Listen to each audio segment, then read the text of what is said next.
បើបងចង់វិលវិញក្នុងពេលនេះបានទេនួនល្អងចង់សុំទោសអូនរាប់រយពាន់ដងបងដឹងខុសហើយនឹកនោះម្នាក់មកដល់ពេលនេះគេមិនឈប់ស្រឡាញ់ខ្ញុំ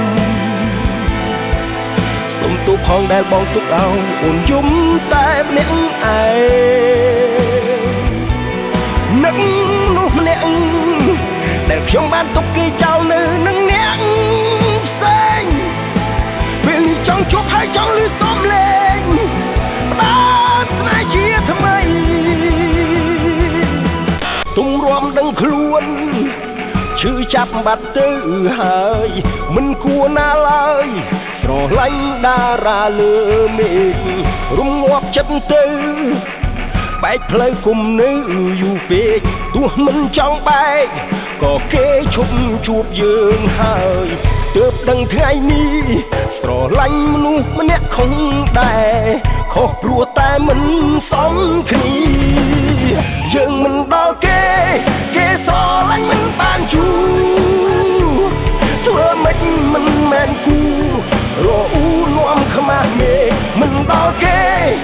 ស្នេហ៍បានតែមួយផ្លែតខ្ញុំភ្លេចទៅខ្លាចគេចង់កាសាបងឈឺ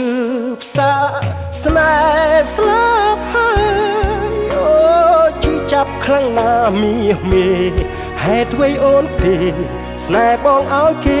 ទើបស្គាល់ពីម្សិលមួយថ្ងៃអូស្នេហ៍ស្លាប់ហើយអូរាប់ទៅបាន70ថ្ងៃសន្យាធ្វើអ្វីបើចិត្តពី3ហេតុអ្វីបងស្នេហ៍អូន2015ហើយមិនដេញឡើយខ្ញុំនៅនឹកគេមានថ្មីហើយដឹងទេចិត្តអើយល្មមភ្លេចគេហើយ2015ហើយណាមិនមែន2005ទេគឺ10ឆ្នាំហើយណាមិនមែនសង្សារទៀតទេកំពុងតែគេងទុកសុំអូនខលមកសុំបែកហេតុអ្វីជួបរឿងផ្លែកប្រឹងប្រកែកថាស្ដាប់មិនយល់ទឹកភ្នែកឈោសោតលុបមុខគិតនៅរឿងដែលស្មានមិនដល់នៅតែមិនយល់ហេតុអ្វីនេះយាយដូចឈួតលីកំពុងតែគេងទុកសុខសងតាខោសំបែកទោះបីខំទប់ទឹកភ្នែកក៏ទឹកភ្នែកនៅស្រង់ហូរចង់ឲ្យអូនឆ្លើយមួយម៉ាត់ហេតុអ្វីចាំបាច់បែកគ្នា